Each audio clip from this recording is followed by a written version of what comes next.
ಜೈ ಶ್ರೀಕೃಷ್ಣ. ಹರಿಕಥಾಮೃತ ಸಾರದ ಕಕ್ಷ ತಾರತಮ್ಯ ಸಂಧಿ 32ನೇ ಸಂಧಿ, ಅದರಲ್ಲಿ ತಮಗೆ ಪ್ರಶ್ನೆಗಳನ್ನು ನಾನು ಕೇಳ್ತಾ ಇದ್ದೇನೆ. ಇದು ರಸಪ್ರಶ್ನೆ ರಥೋತ್ಸವ ಕಾರ್ಯಕ್ರಮಕ್ಕೆ ತಾವು ಬಂದಿದ್ದೀರಿ. ಕರಿಗಿರಿ ಕ್ಷೇತ್ರದಲ್ಲಿ, ಅದು ಅಲ್ಲದೆ ನಿಮ್ದು ಕೊನೆಯ ಒಂದು ಸಮರ್ಪಣೆಯ ಒಂದು ಸಂಧಿಗೆ ನಾವು ಬಂದಿದ್ದೀವಿ. ಅದಕ್ಕೆ ತಾವು ಹಿರಿಯರಾದ ತಾವು ಇದರಲ್ಲಿ ಭಾಗವಹಿಸ್ತಾ ಇದ್ದೀರಿ. ನಿಜಕ್ಕೂ ನಮಗೂ ಕೂಡ ತುಂಬ ಸಂತೋಷ ಆಗಿದೆ, ವೀಕ್ಷಕರಿಗೂ ಸಂತೋಷ ಆಗಿರುತ್ತೆ. ಎಲ್ಲ ವೀಕ್ಷಕರಿಗೂ ನಾನು ಹೇಳೋದಿಷ್ಟೇ, ಏನಂದ್ರೆ ಸಬ್ಸ್ಕ್ರೈಬ್ ಆಗಿ. ನೀವು ಹರಿದಾಸ ಸಾಹಿತ್ಯ ವಿದ್ಯಾಲಯ ಗೂಗಲ್ಗೆ ಹೋಗಿ, ಯೂಟ್ಯೂಬ್ಗೆ ಹೋಗಿ, ಗೂಗಲ್ಗೆ ಹೋಗಿ, ಆಮೇಲೆ ಹರಿದಾಸ ಸಾಹಿತ್ಯ ವಿದ್ಯಾಲಯ ಅಂತ ಹೊಡೆದ್ರೆ ನಮ್ಮದು ಬರುತ್ತೆ. ನೋಡಬೇಕು ಜನಗಳಿಗೆ.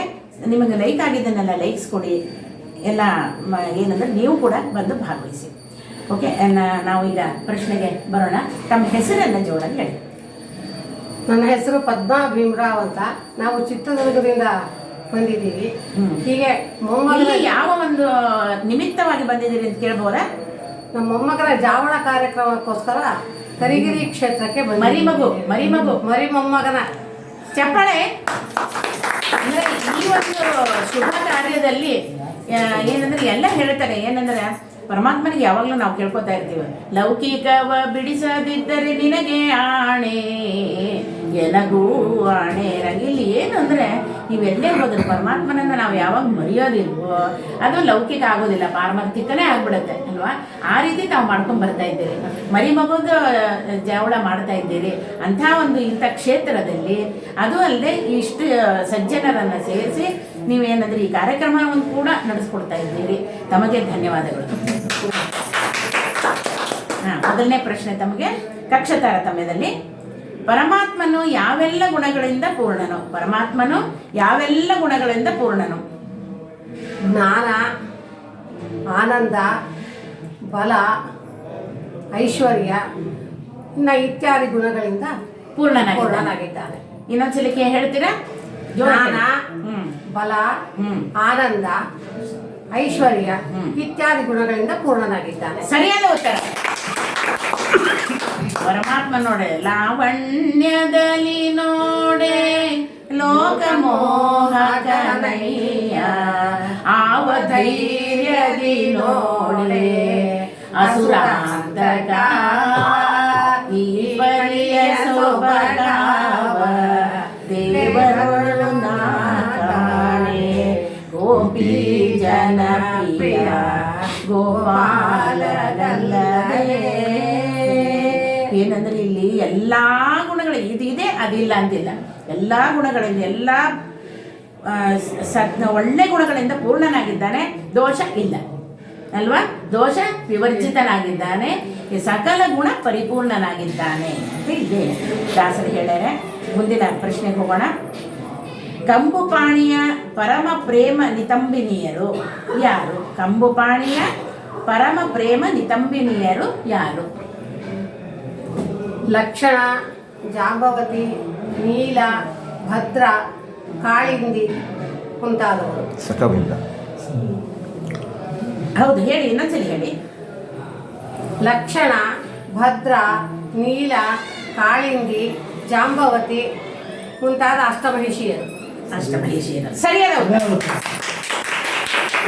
ಒಂದು ಬಿಟ್ರಿ ನಾನು ಹೇಳ್ತೀನಿ. ಮಿತ್ರವಿಂದ ಅಲ್ವಾ? ಮಿತ್ರವಿಂದ, ಸಖವಿಂದ.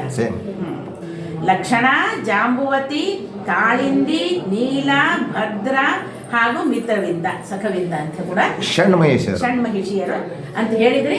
ಸರಿಯಾಗಿದೆ. ಇನ್ನು ತಾವು ಯಾವ ರೀತಿ ತಮ್ಮ ಒಂದು ಸತ್ಕಾಲಕ್ಷೇಪವನ್ನು ಮಾಡ್ತಾ ಇದ್ದೀರಮ್ಮ? ನಾವು ಮುರುಘಾದ್ರಿವಾಸ ವಿಠಲ ದಾಸರ ಮನೆಯಲ್ಲೇ ಇರುವುದರಿಂದ ನಮ್ಮಲ್ಲಿ ಏಕಾದಶಿ ಭಜನೆಗಳು ಮಾಡ್ತೀವಿ.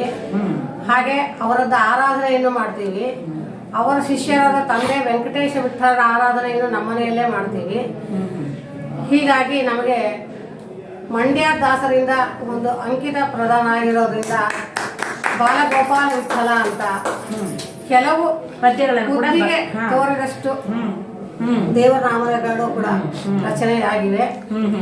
ಇನ್ನು ನಮ್ಮ ಮನೆಯಲ್ಲಿ ಲಕ್ಷ ಬತ್ತಿಗಳು, ಪೂಜೆಗಳು, ಅರಿಶಿಣ ಕುಂಕುಮ, ಗೆಜ್ಜೆ ವಸ್ತ್ರ, ಅವು ಎಲ್ಲವನ್ನು ಕೂಡ ತುಂಬ ಒಂದು 15-20 ಥರ ಲಕ್ಷಗಳ ಮಂಗಳ ಕಾರ್ಯಗಳನ್ನ ಮಾಡ್ತಾ ಇರ್ತೀರಿ. ಮಾಡ್ತಾ ಇರ್ತೀರಿ.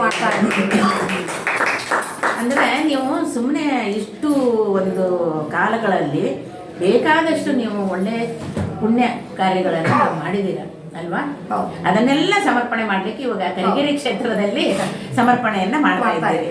ನಿಜಕ್ಕೂ ಸಂತೋಷಮ್ಮ. ತಮ್ಮಂತಹ ಒಂದು ಏನಂದ್ರೆ ಹಿರಿಯರು ಮತ್ತು ಸಾಧಕರು, ದೊಡ್ಡದಂದ್ರೆ ಸಾಧನೆ ಬರುತ್ತೆ ರೀ. ಮಾನವ ಜನ್ಮ ಬರುತ್ತೆ, ಸಾಧನೆ ಆಗ್ಬೇಕಲ್ಲ ಅಲ್ವಾ?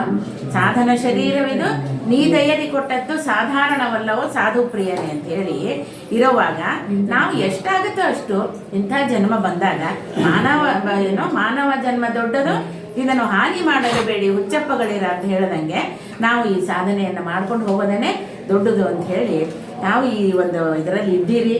ತಮ್ಮಂಥವ್ರು ಬಂದು ಈ ಒಂದು ಕರಿಗಿರಿ ಕ್ಷೇತ್ರದಲ್ಲಿ ಪುಣ್ಯಕ್ಷೇತ್ರದಲ್ಲಿ ಭಾಗವಹಿಸ್ತಾ ಇದ್ದೀರಿ. ನಮ್ಮನ್ನೂ ಎಲ್ಲ ಪುನೀತರನ್ನಾಗಿ ಮಾಡ್ತಾ ಇದ್ದೀರಿ. ಒಂದು ಕೊನೆ ಪ್ರಶ್ನೆಗೆ ಬರ್ತಾ ಇದ್ದೀನಿ ನಮ್ಮ ತಮಗೆ. ಸ್ವಾಹಾದೇವಿಯವರು ಯಾರ ಮಹಿಳೆಯರಾಗಿದ್ದಾರೆ? ಸ್ವಾಹಾದೇವಿಯರು ಯಾರ ಮಹಿಳೆಯಾಗಿದ್ದಾರೆ? ಸ್ವಾಹಾದೇವಿಯು ಅಗ್ನಿಯ ಪತ್ನಿಯಾಗಿದ್ದಾಳೆ. ಹಾಗೆ ಸ್ವಧಾ ಅನ್ನೋಳು ಕೂಡ ಅಗ್ನಿ ಪತ್ನಿ ಇದ್ದಾಳೆ. ಹೌದು, ಇನ್ನೊಂದ್ಸಲಿ ಹೇಳ್ಬಿಡಿ. ಸ್ವಾಹಾದೇವಿಯು ಅಗ್ನಿಯ ಪತ್ನಿಯಾಗಿದ್ದಾಳೆ. ಸ್ವಧಾ ಅನ್ನೋಳು ಕೂಡ ಅಗ್ನಿಯ ಇನ್ನೊಂದು ಪತ್ನಿ ಇದ್ದಾಳೆ. ಸರಿಯಾದ ಉತ್ತರ. ಈಗ ಏನಂದ್ರೆ ನೀವು ಸ್ವಲ್ಪ ಅದನ್ನು ವಿವರಣೆ ಕೂಡ ಮಾಡಿ ಹೇಳ್ತಾ ಇದ್ದೀರಿ. ನೀವು ಅಧ್ಯಯನ ಮಾಡ್ತಾ ಇದ್ದೀರಿ ಹರಿಕಥಾ ಅಲ್ವಾ? ಪಾರಾಯಣ ಮಾಡ್ತೀರಾ, ಅಧ್ಯಯನನೂ ಮಾಡ್ತಾ ಇದ್ದೀರಾ? ನಾವು ಅಧ್ಯಯನ ಮಾಡ್ತಾ ಇದ್ದೀವಿ. ಯಾರಿಗಾರು ಒಂದು ಹಾಗೆ ಹೇಳ್ಕೊಡ್ತಾ ಇರ್ತೀವಿ ಪಾಠಗಳನ್ನ, ನಮ್ಮ ಕೈಲಾದ ಮಟ್ಟಿಗೆ ಅಷ್ಟೇ. ಅದರಿಂದ ಈ ಜಗನ್ನಾಥ ದಾಸರು ನಿಂತು ತಮ್ಮಲ್ಲಿ ಈ ಒಂದು ಇದನ್ನ ನುಡಿಸಿದ್ದಾರೆ. ಅದು ಸಮರ್ಪಣೆ ಮಾಡ್ಬಿಡೋಣ. ನಾವು ಇಲ್ಲಿ ಬಂದು ಈ ಒಂದು ರಥೋತ್ಸವದಲ್ಲಿ ಏನಂದ್ರೆ ತಾವು ಕೊನೆಯದಾಗಿ 200ನೇ ನಂಬರು ತಮ್ಮದು ಇದರಲ್ಲಿ ಬಂದಿದ್ದೀರಿ. ಕೊನೆಯ ಒಂದು ಕಕ್ಷ ತಾರತಮ್ಯ ಬಹಳ ಶ್ರೇಷ್ಠ ಇದೆ. ಅದರಲ್ಲಿ ನೀವು ಭಾಗವಹಿಸಿದ್ದೀರಿ. ತಮಗೆ ಕೂಡ ತಮಗೂ ಮತ್ತು ನಮಗೂ ಎಲ್ರಿಗೂ ಕೂಡ ಮಂಗಳವನ್ನು ಉಂಟು ಮಾಡಲಿ ಪರಮಾತ್ಮ ಅಂತ ಹೇಳಿ ನಾವು ಈ ಒಂದು ಕಾರ್ಯಕ್ರಮವನ್ನು ಮುಗಿಸೋಣ. ಮತ್ತು ತಮಗೆ ಈ ಒಂದು ಕಾರ್ಯಕ್ರಮದಲ್ಲಿ ಬಂದು ಸಕ್ರಿಯವಾಗಿ ಭಾಗವಹಿಸಿದ್ದಕ್ಕೆ, ನಗನಗುತ್ತಾ ಎಲ್ಲ ಪ್ರಶ್ನೆಗಳ ಉತ್ತರವನ್ನು ಹೇಳಿದ್ದಕ್ಕೆ ತಮಗೆ ಅನಂತ ಧನ್ಯವಾದಗಳಮ್ಮ. ಅಂತಹ ಅವಕಾಶ ಕೊಟ್ಟಂತ ಪರಶುರಾಮ್ ಬೆಟಗೇರಿಯವರು, ಅವರ ಪತ್ನಿಯವರಿಗೆ ತುಂಬ ಧನ್ಯವಾದಗಳು.